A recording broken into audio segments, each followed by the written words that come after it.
불이 켜질 수 있도록 도와주시옵소서. 그동안 꺼지고 또 시들어가던 생명에 주님의 은혜의 담비가 내릴 수 있도록 도와주시옵소서. 부족한 자를 주님께서 가리워 주시옵고 오직 하나님께만 영광이 되는 귀한 시간 되도록 도와주시옵소서. 말씀의 지혜와 능력이 넘치도록 주께서 함께하여 주시옵소서. 예수님 이름으로 기도드렸사옵나이다. 아멘.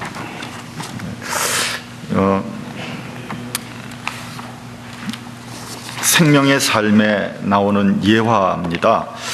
1960년대에 아프리카 콩고에 의료 선교 사역을 하던 헬렌 로스비어라는 여자분이 어느 날 밤 게릴라 군에게 잡혀서 5달 동안 인정사정 없이 매질을 당하고요, 성폭행까지 당하는 수모를 겪었습니다. 헬렌은 반군들에게 사로잡혔던 그 어두웠던 그 밤을 결코 잊지 못했습니다. 그녀는 하나님이 자신을 버렸다고 생각을 했습니다. 만약에 하나님께서 그 자리에 계셨더라면 왜 그런 일이 있게 그냥 내버려 두셨을까? 하나님께서 개입하셔서 그런 끔찍한 일이 일어나지 않도록 할 수도 있었을 텐데 왜 안 하셨을까? 그런 생각을 하면서 고통스러워했습니다. 그런데 그런 시련 가운데 하나님께서 헬렌에게 이렇게 말하시는 것을 마음속으로 들었습니다. 헬렌, 그런 가운데서도 네가 하나님께 감사할 수 있겠느냐? 설령 내가 이유를 말해주지 않아도 네가 그 고통을 이겨내고 믿음으로 나에게 나올 수 있겠느냐? 그렇게 물어보시더라는 겁니다. 바로 이것이 그럼에도 불구하고의 믿음입니다. 여러분, 범사에 감사라는 의미는요, 그저 모든 일에 감사라는 것, 그것을 뛰어넘어서 내가 상상할 수 없는, 내가 훨씬 더 고통스러운 상황에서도 하나님께서 나를 인도하신다는 믿음을 가지고 감사할 수 있는 것을 말하고 있는 겁니다. 헬렌은 그런 끔찍한 상황까지도 결국은 감사했습니다. 그래서 그녀는 그 어두웠던 기억을 극복하고 다시 콩고로 돌아가서 콩고 사람들의 건강과 복음을 증거하기 위해서 헌신했습니다. 미국 현대사에서 가장 끔찍하고 잊을 수 없는 사건이 있다면 그것은 단연코 2001년 9월 11일 월드 트레이드 빌딩 테러 사건일 것입니다. 그날도 여느 날처럼 수많은 사람들이 아침 일찍 출근해서 업무를 시작했습니다. 그들은 그저 매일 열심히 일하는 평범한 회사원들이었습니다. 그들은 조금 후에 일어날 끔찍한 사건을 상상조차 하지 못했습니다. 그들은 한 가정의 엄마 아빠들이고요, 늙은 부모의 귀한 아들 딸들이었습니다.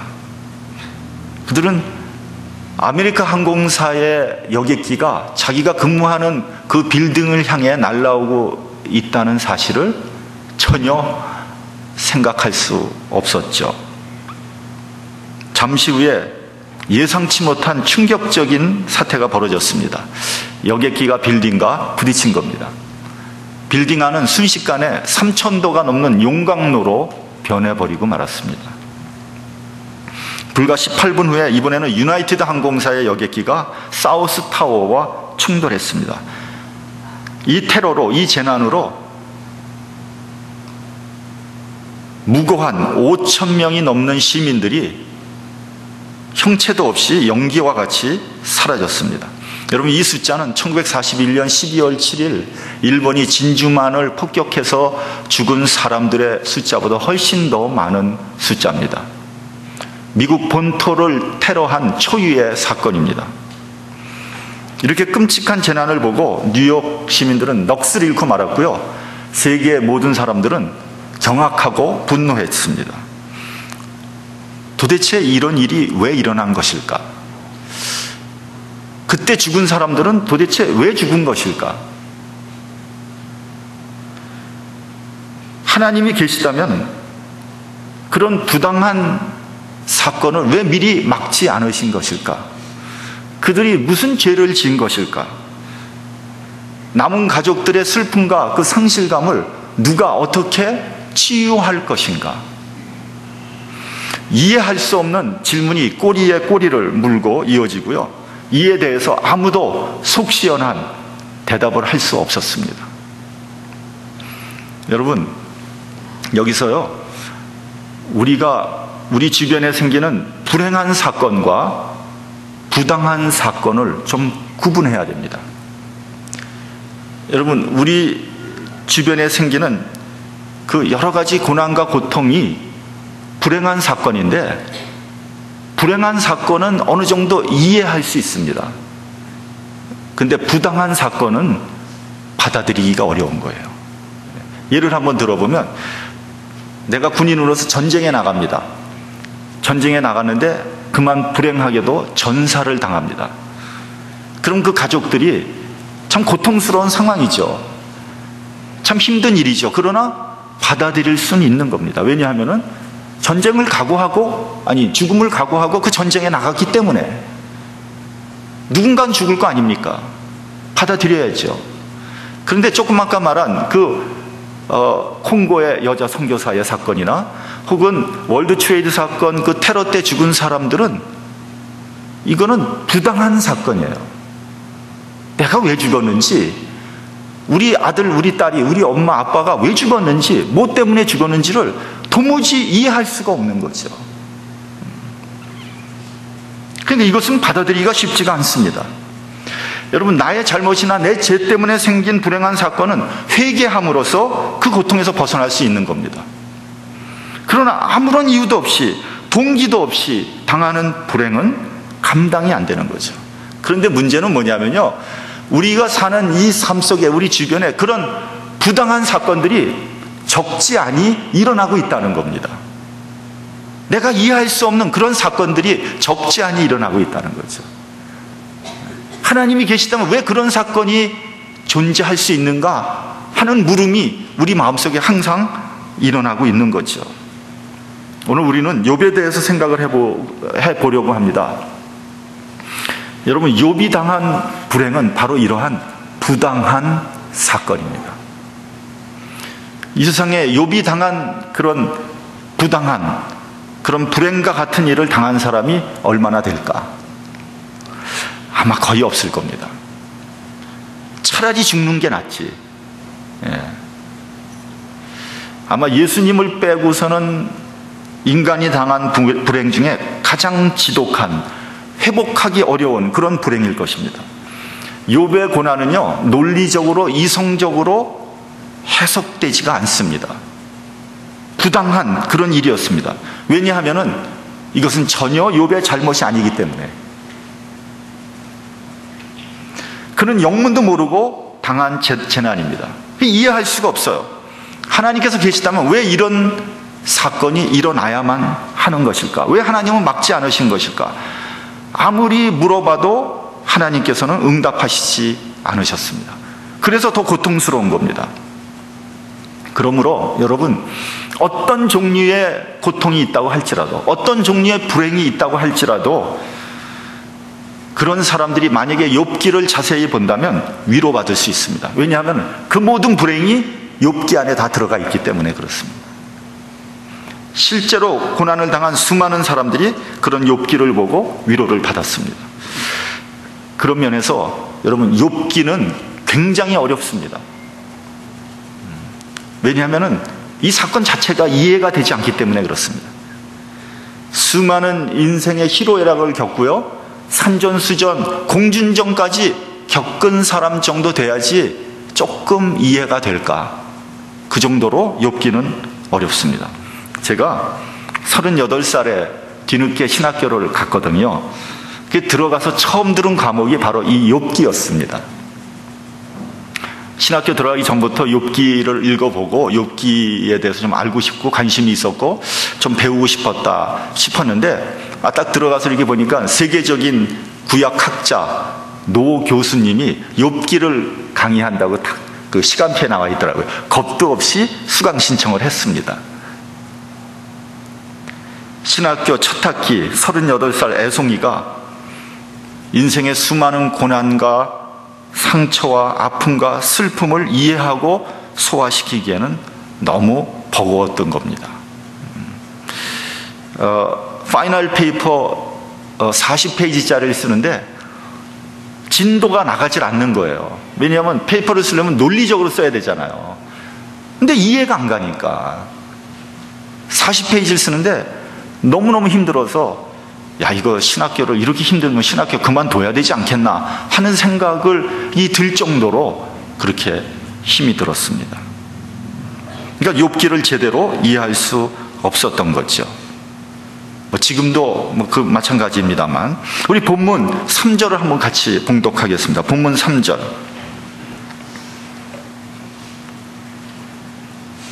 자, 시작.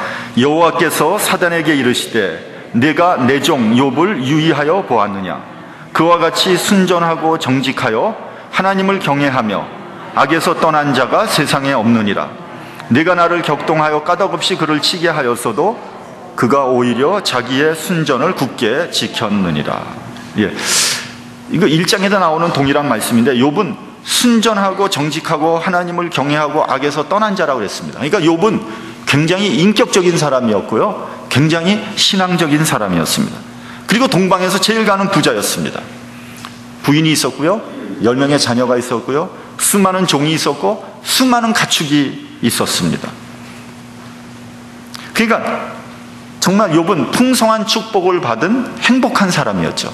모든 사람이 욥을 부러워했고요, 욥을 존경했고요, 흠모했던 그런 사람이었습니다. 그런 욥을 보고 하나님은 흐뭇하셨습니다. 근데 하루는 하나님께서 마귀에게 자랑하듯이 말씀하시는 거예요. 네가 내 종 욥을 봤느냐? 그와 같은 자는 이 세상에 없느니라. 그 마귀가 그 말을 듣고요, 속으로 구애가 났습니다. 하나님, 욥이 까닭없이 하나님을 경외한다고 생각하십니까? 하나님 그렇게 순진하게 생각하십니까?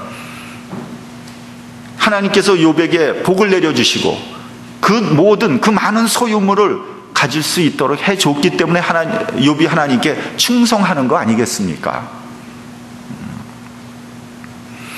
하나님께서 허락하신 그 모든 것을 다 거두어 간다면 욥은 주를 원망하고 아마 욕을 할 것입니다. 그러니까 하나님께서는 기꺼이 마귀와 내기를 겁니다. 그래? 넌 그렇게 생각하느냐? 그러면 욥을 네 손에 붙이겠다. 네가 네 마음대로 한번 해봐라. 그 대신 욥의 몸과 생명에는 손을 내지 말아라. 마귀는 쾌재를 부르고 나왔습니다.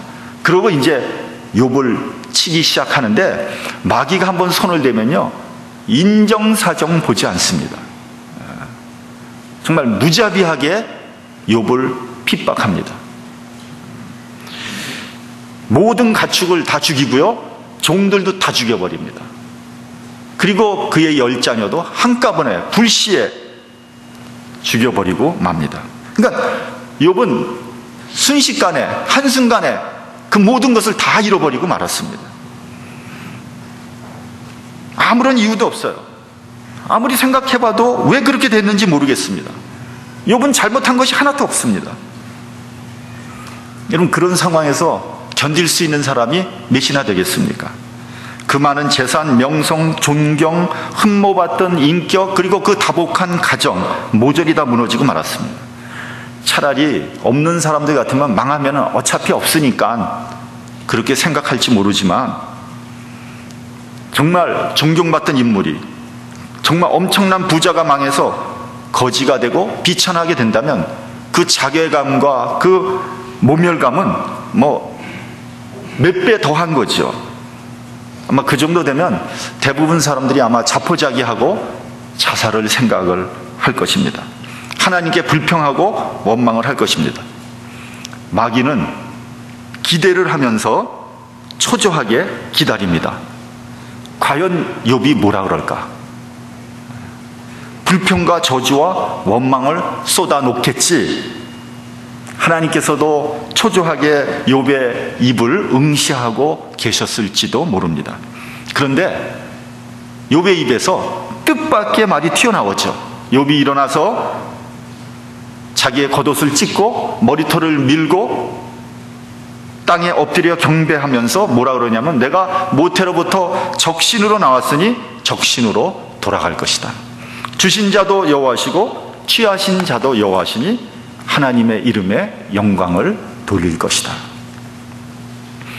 여러분, 놀랄 노릇 아닙니까? 어떻게 그런 고백이 나올 수 있겠습니까? 그런데 가만히 생각해 보면 욥의 말이 맞아요. 욥의 말이 맞습니다. 여러분, 우리는 모태에서 나올 때 진짜 빈손 들고 나오지 않았습니까? 여러분, 갓난아기 다 보셨죠? 사실은 지 자식이니까 이쁘지, 갓난아기 참 볼품 없습니다. 그렇죠? 막 가련하죠. 연약하죠. 그냥 살도 쭈글쭈글 하더라고요. 그렇게 빈손 들고 이 세상에 태어났습니다. 여러분, 죽을 때도 보기 싫습니다. 이렇게 보면은 장의사가 얼굴 화장도 시켜놓고 머리도 빗질하고 평소에 입던 옷 중에 제일 좋은 옷들 이렇게 입혀놨지만 사실은 보기 싫습니다. 다 주름살이 온 얼굴에 있고요. 얼굴은 핏기 하나 없이 백직장 같고 말이죠. 관 속에 누워있는 거 보면 참 보기 싫습니다. 사실은. 여러분, 인생은 그렇게 왔다 그렇게 가는 겁니다. 우리는 이 세상에서 공부하고 돈 벌고 출세하려고 그러고 성공하려고 그러고 명예를 쫓고 온갖 노력을 다 기울이면서 아웅다웅 하면서 살지 않습니까? 더 높은 곳에 올라가기 위해서 때로는 남을 끌어내리기도 합니다. 마치 모든 것이 내 것이었던 것처럼 그렇게 집착하죠. 그러나 우리가 반드시 알아야 될 것은, 기억해야 될 것은 우리가 적신으로 왔다 적신으로 간다는 사실입니다.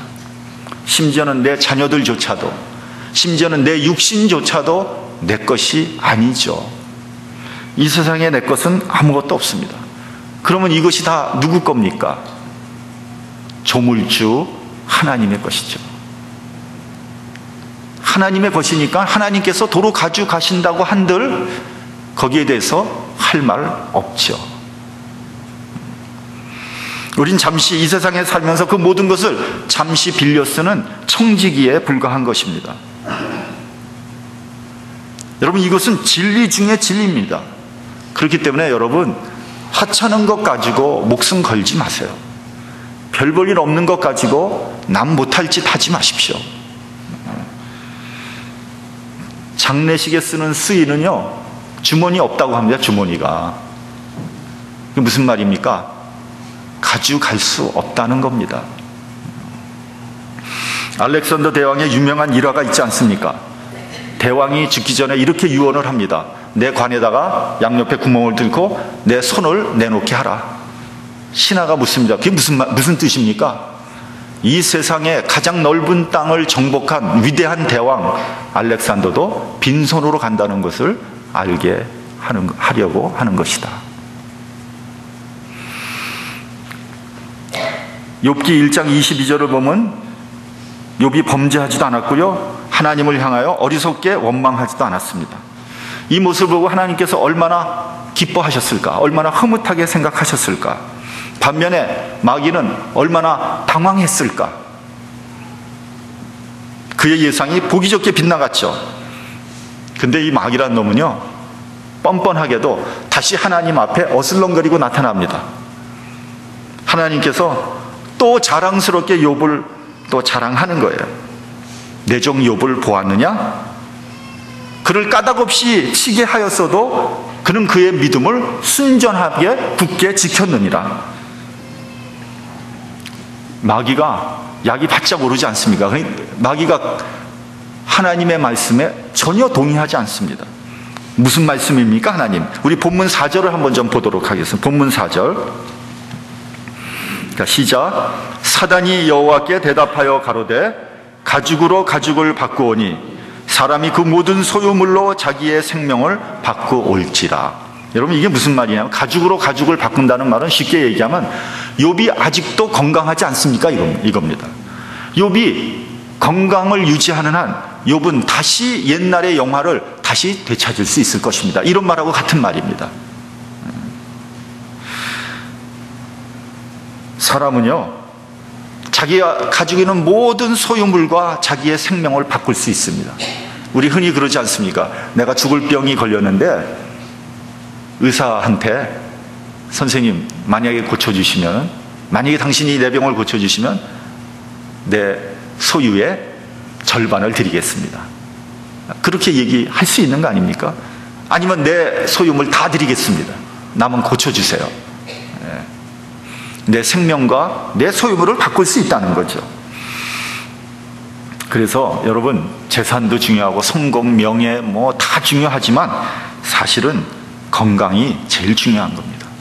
건강을 잃으면 그 모든 것이 다 쓸데없는 것입니다. 마귀가 말합니다. 욥의 살과 뼈를 치소서.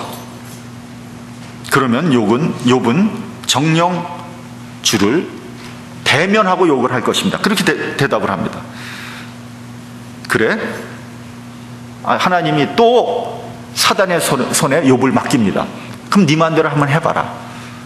그러나 욥의 생명만큼은 건드리지 말아라.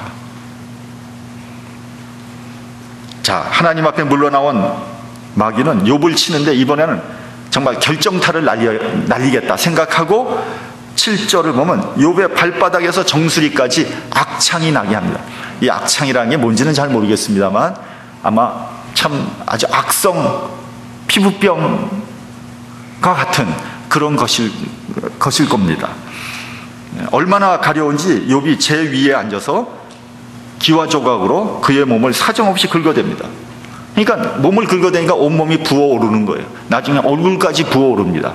그래서 욥을 위로하기 위해서 먼 곳에서 온 3명의 친구들이 욥을 알아보질 못할 정도로 사람이 변해버리는 겁니다.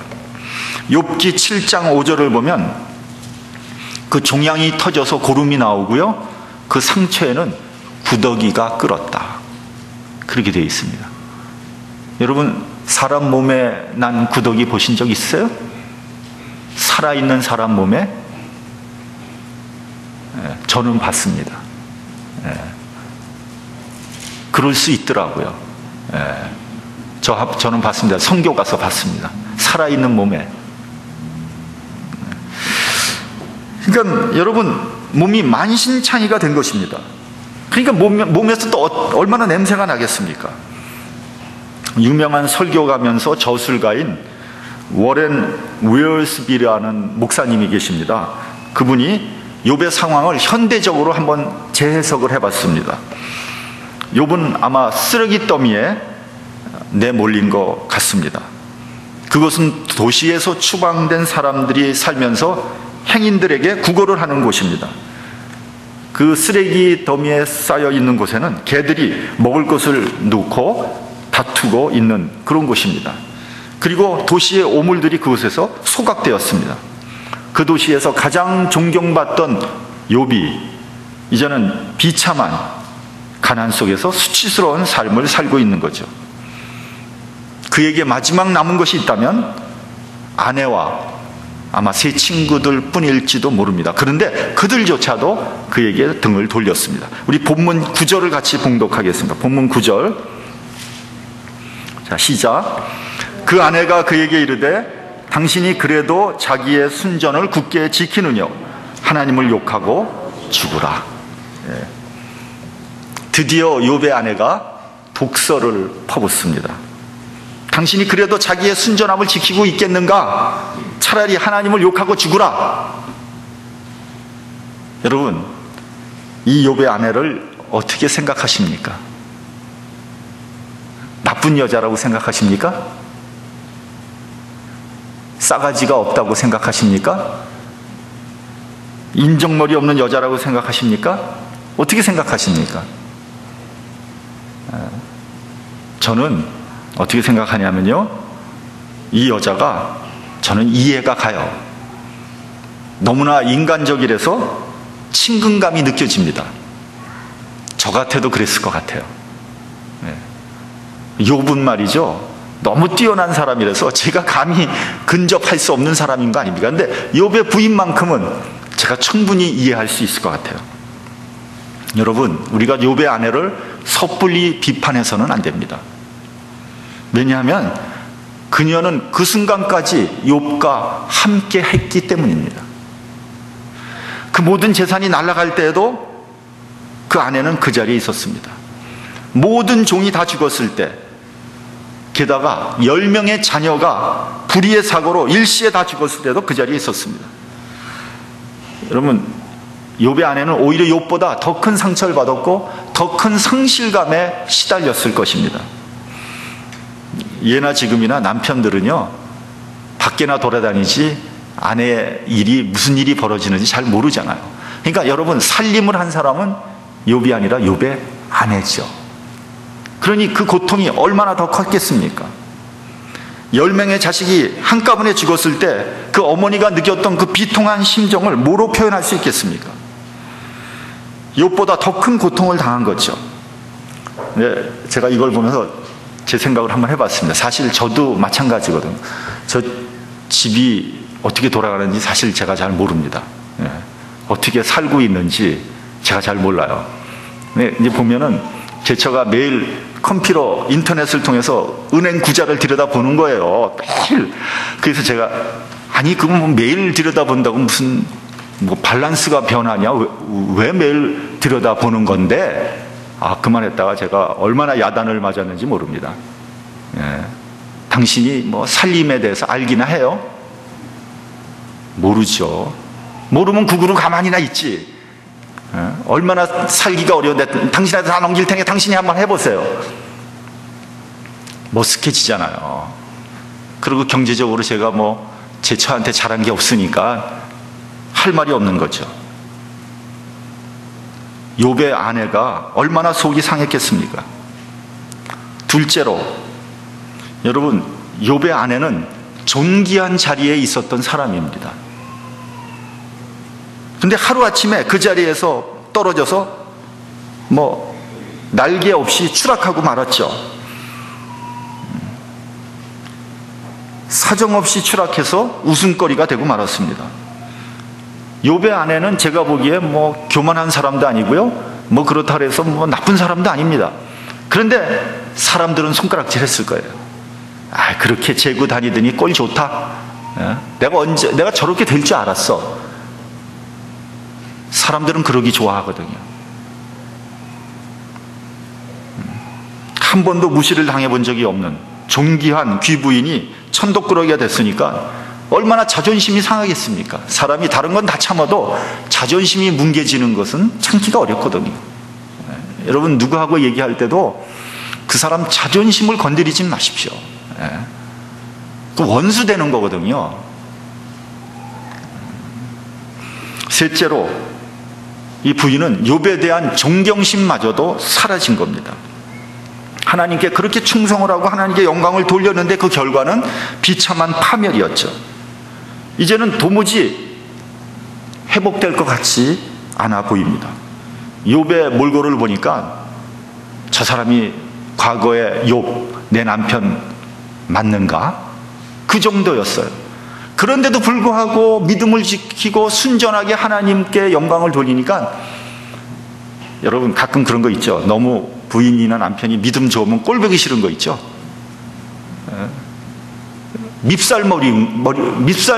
밉살스럽게 생각이 되는 거예요. 그러니 차라리 하나님을 저주하고 욕하고 죽으라, 그렇게 얘기한 겁니다. 여러분, 욥의 처는 욥이 아니거든요. 하나님께서 부르셔도 욥을 부르셨지 욥의 처를 부른 건 아니거든요. 아무리 인생의 반려라고 해도 신앙적으로는 구분이 되는 겁니다. 가끔 그 목사와 사모와의 관계도 좀 그런 면이 있습니다. 하나님이 목사를 부르신 거거든요. 사모를 부르신 건 아닙니다. 근데 목사는요, 단위에서 마이크 잡고 있으니까 할 말을 한다고요. 하고 싶은 말을 설교를 통해서 하거든요. 이 해소가 되는 거예요. 어떤 분이 제 설교 CD를 듣고 저한테 그러더라고요. 목사님, 단에서 할 말 다 하네요. 제가 할 말 다 하는 사람인 모양이에요. 전 잘 모르겠는데, 그러고도 무사합니까? 그렇게 물어보더라고요. 그래서 저는 우리 교인들이 다 착하고 믿음이 좋습니다. 설교를 사람의 말로 받지 않고 하나님의 말씀으로 받습니다. 그렇게 대답을 합니다. 그러나 사모는 다릅니다. 사모는 말도 못하고요, 때로는 목사의 방패막이가 되는 거죠. 어떤 때는 속이 다 탑니다. 그래서 그 통계에 의하면 사모의 수명이 목사님의 수명보다 훨씬 짧다는 거예요. 그럼 목사님보다 먼저 죽는 거죠. 그러면 또 목사님은 또 새 장가를 금방 간대요. 3개월 내에 간다는 거예요, 평균.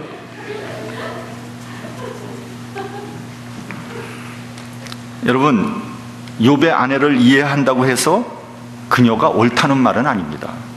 정말 욥이 그렇게 힘들고 고통스러운데 거기에 고춧가루를 뿌리잖아요, 또. 그러면 안 되죠. 어떻게 그럴 수가 있습니까? 여러분, 남자는요, 나이가 들수록 약해집니다. 그리고 아내를 의지하고 싶은 그런 마음이 생기는 겁니다. 그 옛날에는 막 파쇼로 나가던 남편이요, 40대고 50대면 엄청나게 이렇게 쭈그러드는 것을 느낄 겁니다. 반대로 여자는 갈수록 강해져요. 남성 호르몬이 나와서 그런지 힘도 세집니다. 싸우면은 남자가 져요. 진짜 힘으로 싸워도. 그러나 힘들지만 약해진 남편을 격려해서 다시 일어서도록 해주는 것이 돕는 배필 아니겠습니까? 마지막으로 욥이 이렇게 말합니다. 우리가 하나님께 복을 받았은즉 재앙도 받지 않겠는가? 여러분, 이거 굉장히 중요한 말씀입니다. 여러분, 우리가 살면서 복만 받는 게 아니죠. 여러분, 우리가 예기치 못하는 재앙이 우리 삶 가운데 옵니다. 많은 사람들이 나는 하나님을 믿으니까 하나님께서 나를 보호해 주시고 나에게 복만 내려주실 거야.